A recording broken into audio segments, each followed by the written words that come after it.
नमस्कार। शाम के 6 बज चुके हैं और हम आपके बीच हाजिर हैं आज दिन भर की हर छोटी बड़ी खबरों को लेकर। खबरों में आगे बढ़ेंगे और आपको बताएंगे कि सिवान में क्या रही आज की खबरें, कौन सी खबरों ने आज सुर्खियां बटोरी, आपके लिए कौन सी खबर है, सब खबर बारी बारी से बताएंगे। लेकिन इससे पहले आपसे एक रिक्वेस्ट करेंगे कि अगर आप हमें फेसबुक पे देख रहे हैं तो हमें लाइक करें, कमेंट करें, शेयर करें और ज़्यादा से ज़्यादा लोगों तक पहुंचाएं। वहीं अगर आप हमें यूट्यूब पर देख रहे हैं तो हमें सब्सक्राइब करें, लाइक करें और शेयर कर ज़्यादा से ज़्यादा लोगों के बीच शेयर करें। सबसे बड़ी और अहम खबर से रूबरू कराते हैं। सिवान में अब तक कोरोना के 22 मरीज नेगेटिव पाए गए हैं, यानी कि कुल 29 जो मरीज पाए गए थे उनमें से 22 मरीज ठीक हो चुके हैं। सिवान में सबसे बड़ी और अहम खबर है।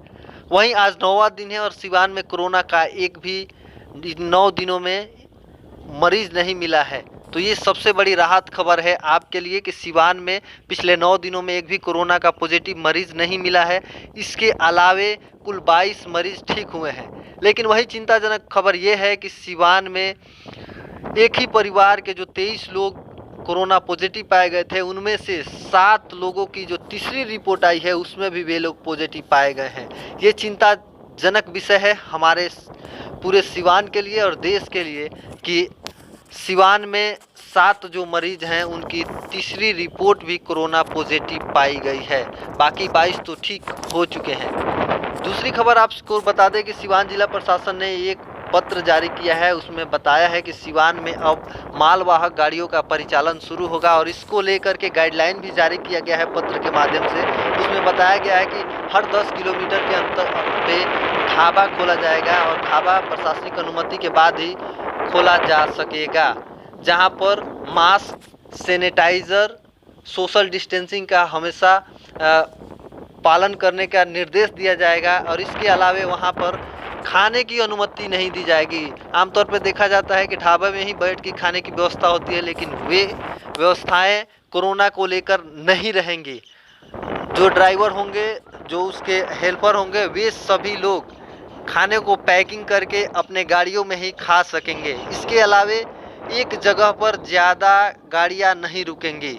प्रत्येक 10 किलोमीटर पे ढाबा खोला जाएगा। इसको लेकर के खाद्य आपूर्ति जो पदाधिकारी हैं उनको निर्देशित किया गया है जिला प्रशासन की तरफ से कि वे इसका चयन करें। इसके अलावे जगह जगह पर जिला परिवहन पदाधिकारी को निर्देशित किया गया है कि आप स्पेयर पार्ट्स जो संघ हैं उनसे बात करके प्रत्येक दिन कम से कम 2 दुकानें को खुलवाया जाएगा।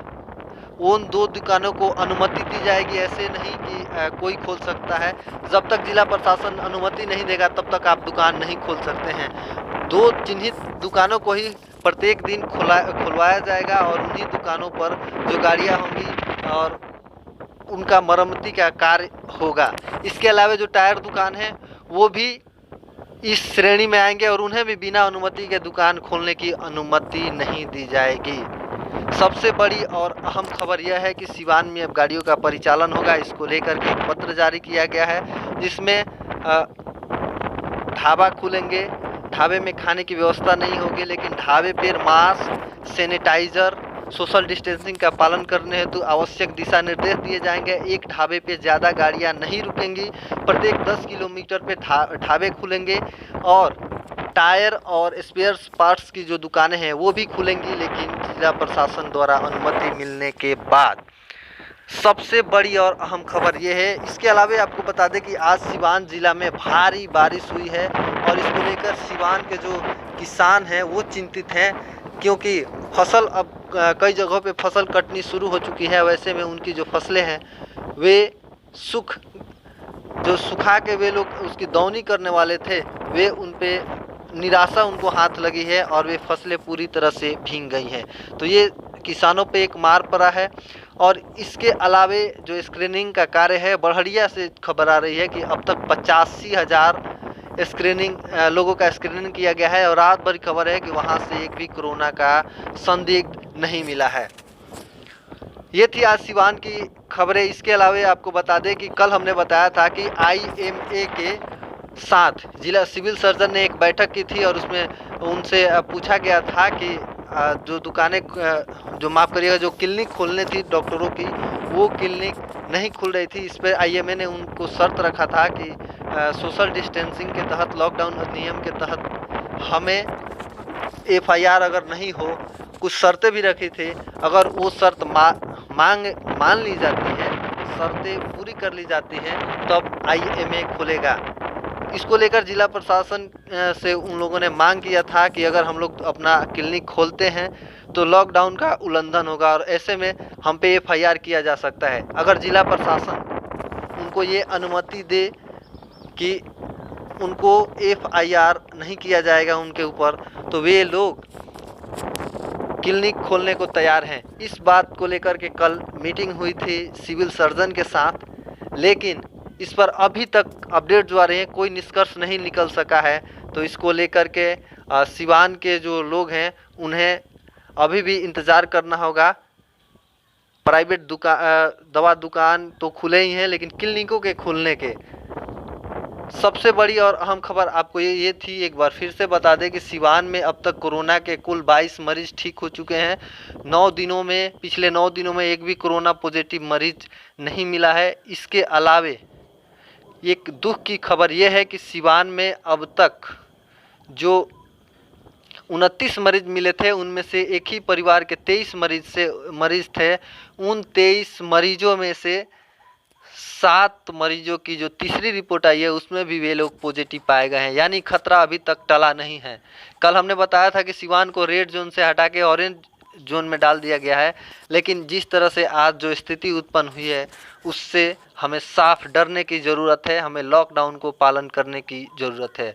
दूसरी खबर आपको बता दें कि सिवान जिला प्रशासन की तरफ से पत्र जारी करके मालवाहक गाड़ियों को चलाने का निर्देश दिया गया है, जिसमें उनके लिए प्रत्येक 10 किलोमीटर पर और यदि रास्ते बड़े हों तो प्रत्येक 15 किलोमीटर पे ढाबे खोले जाएंगे जिला प्रशासन के अनुमति के बाद, और वहाँ पे मास्क, सैनिटाइज़र, इस सब की उपलब्धता सुनिश्चित की जाएगी। इसके अलावा सोशल डिस्टेंसिंग का पालन किया जाएगा। ढाबे में बैठकर खाने की व्यवस्था नहीं होगी। जो हेल्पर होंगे या फिर चालक होंगे उन्हें खाने पैक करके ले जाकर अपने गाड़ियों में ही खाना पड़ेगा। एक जगह पर कई गाड़ियाँ नहीं रुकेंगी। और इसको लेकर जिला प्रशासन ने सड़क के दोनों ओर ढाबे को चिन्हित करने का निर्देश दिया है जिला खाद्य एवं आपूर्ति पदाधिकारी को। ये सबसे बड़ी और अहम खबर है सिवान के लिए। और दूसरी खबर आपको बता दें कि सिवान के बड़हरिया में अब तक 85,000 लोगों के बीच स्क्रीनिंग की गई है और उसमें से एक भी कोरोना का पॉजिटिव मरीज नहीं मिला है। आपके लिए ये खबर काफ़ी महत्वपूर्ण है, लेकिन आपको चाहिए कि आप लॉकडाउन का पालन करें। हम भी आपसे अपील करते हैं। आगे बढ़ते हैं और आपको बताते हैं कि सिवान में आईएमए ने कल जो बैठक की थी सिविल सर्जन के साथ, उस मामले पर अभी तक कोई निदान नहीं निकल पाया है और उम्मीद है कि आने वाले 1-2 दिनों में निदान ज़रूर निकल जाएगा। और सबसे अंत में आपको बता दें कि आज सिवान में भारी बारिश हुई है और इसको लेकर किसान चिंतित हैं। उनकी जो फसलें हैं वो पूरी तरह से बर्बाद हो गई है। तो ऐसे में जो भी और भी खबरें होंगी कल हम आपको बताएंगे। कल दिन भर की जो खबर होंगी वो हम आपको रूबरू कराएंगे उस खबरों से, और आपको बताएंगे कि सिवान में कल क्या नया था, किसने क्या किया, कौन सी खबर ने कल सुर्खियाँ बटोरी, सबका जायज़ा, सबका विश्लेषण आपके साथ आपके सामने रखेंगे। तब तक के लिए आप हमें इजाज़त दें और आपसे निवेदन होगा कि आप भी लॉकडाउन का पालन करें। खतरा अभी टला नहीं।